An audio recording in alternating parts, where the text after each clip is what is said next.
All right, let's discuss this further with Dr. Firoz Osman, who's the executive member at the Media Review Network. Thank you so much for making time for us, Dr. Osman. There's finally this humanitarian aid in Gaza, thanks to that agreement that saw those trucks making way through the Rafah border with Egypt. But humanitarian organizations are saying that's a drop in the ocean. Much more help is needed. I think, the first thing that we need to correct, this is not a conflict. This is an occupation that has been going on for almost 70 years with a hermeneutical siege that nothing has been allowed for the last 17, 18 years into Gaza except at the behest and agreement of Egypt and Israel. So this is an occupation that has now become a genocide. Now, before this 20 trucks entered, Gaza was totally dependent on humanitarian aid for the last 17 years. There have been trucks from the Egyptian side numbering about 450 to 500 every single day, and from the Zionist apartheid regime, another 300 trucks. So we had between 800 and 850 trucks every single day taking food, fuel, medicines across into Gaza. So we talk about 20 trucks that have come in. This is not humanitarian aid to these people. The Gazans, the Palestinians, have been thoroughly dehumanized. And Clement, I must emphasize this. When you dehumanize a person, then, they become insects. It's like a mosquito that's buzzing around your head. And when you swat it down, a little bit of blood comes in. But there is no conscience, there is no fear, there is no regret, there is no sympathy, there is no compassion for these people. And this is exactly what is happening. They've been thoroughly dehumanized. So the humanitarian organizations are correct. 20 trucks that have come in, and there's a big hula baloo about it. No, the action that needs to be taken is to stop the immediate bombing willy-nilly of all those people in Gaza, and that is the only way we are going to alleviate the people from their misery. One of the questions that are being asked is, what's the point of allowing aid to come in, but then you still get people to leave their homes? Because that's the call that Israel is consistently making, that people must leave. They've contacted some hospitals in Gaza and told the hospital staff to evacuate. So yes, aid has arrived, but Israel still wants people to move. Well, we see from the example, they started off at the north, that all those Palestinians in the north must evacuate their homes, even their hospitals must come in. And we have seen images of women, terrified women, who were on trucks that were going, and they were bombed on that road. They told them to take that particular route, and they were bombed and they were killed. And they're trying to push all these people into the south so that they could, we assume that they can go into the north. And 1 million people, is this not a crime against humanity? Is this not a war crime? The international community should be absolutely outraged at what is happening. And, other action must be taken against the Zionist regime. But I'm not surprised that they do this with impunity. They have been committing war crimes and crimes against humanity for decades now. And there has been absolutely no accountability. They have been doing it with impunity, and in fact, I may add, not only with impunity, with the support of the Western regime. We see, the Biden has come in, the American president, and all he had to show for his visit and support of Israel was that 20 trucks were allowed to come into Gaza. And it was as if it was something great that he did. And then we find the Europeans and the British Sunak has come in support. Are they not aware that there is a genocide being committed in front of our very eyes, and they support it? So this is something that we really need to take up, that the Western world is complicit with what Israel is doing to the Palestinians right now. Speaking of the international community, there was a peace summit in Cairo on this war yesterday. Is it just another talk shop, or is there potential here to come up with a plan to stop this war, at the very least, get the two parties to talk? I think in your insert you mentioned earlier that Israel and America were not present. So what impact does that have? Furthermore, we have seen better institutions, supposedly more balanced, more neutral, that have been ineffective in giving justice to the Palestinians. And I talk here about the United Nations. I talk here about the International Criminal Court and the, in fact, toothless International Court of Justice.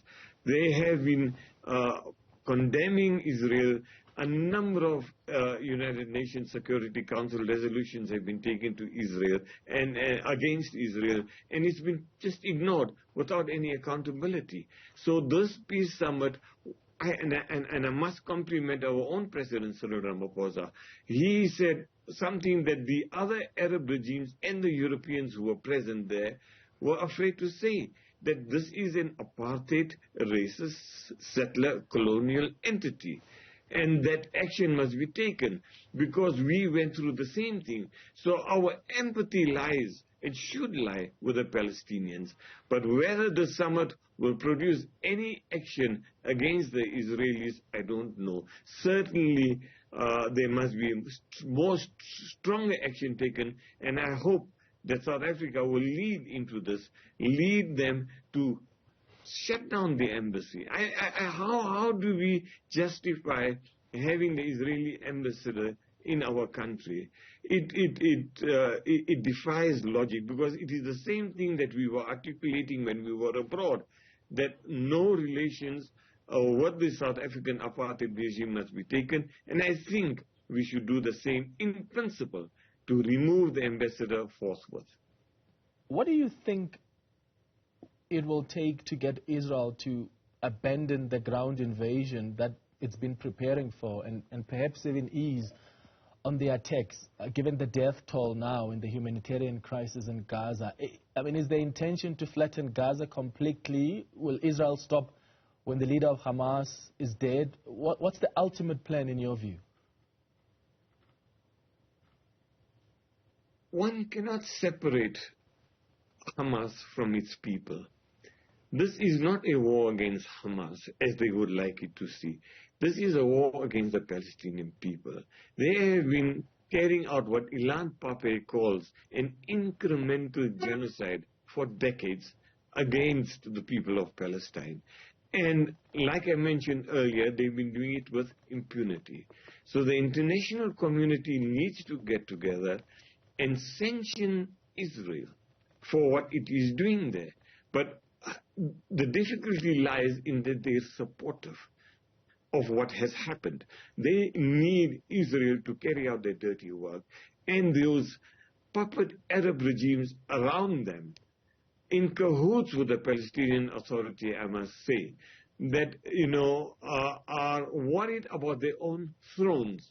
But something has happened here with this Hamas attack, with the Palestinian attack on Israel, that it has really shocked Israel, that their deterrence is no longer valuable, that all they're showing off about how great their armaments are no longer will be so appealing to the rest of the world. So I think that the ramifications of this entire attack on Israel is yet to unfold. But currently, the main thing is that we need to make Israel totally aware that, it needs to be accountable to the international community for the crimes it has committed against the Palestinian people. We still don't know for sure who bombed the hospital last week. There's still a blame game going on. Do you think we'll ever find out the truth? The United Nations seem to be pushing for an independent investigation, but who will be trusted, with carrying out that investigation when so many countries and institutions are clear on where they stand? The Zionists are past masters of obfuscating what has truly happened, and we know that. The hospital, the spokesman for Israel tweeted that they have warned them to evacuate, and then he removed the tweet. The bomb, the rocket attack on the hospital was so massive that it caused the death of about 500 people. Now, Hamas's rockets, Islamic Jihad rockets, has caused about 33 deaths in the last 6-7 years. They don't have the power to cause such destruction. This has been proven by Al Jazeera investigation that this is an American-supplied rocket that killed so many people at the hospital. And they've been bombing hospitals for a long time now.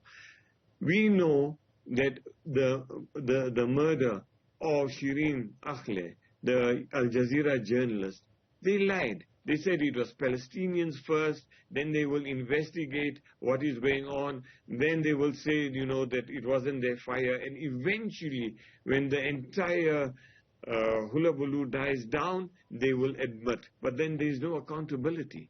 And this is the same thing they are trying to do here. It's clear that it was Israel that bombed it, and they have now warned 7 other hospitals to evacuate.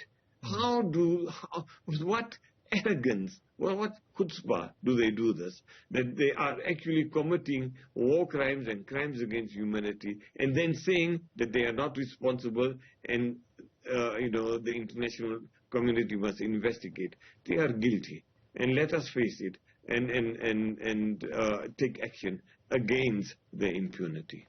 Dr. Firoz Osman, Executive Member at Media Review Network, thank you for making time for us.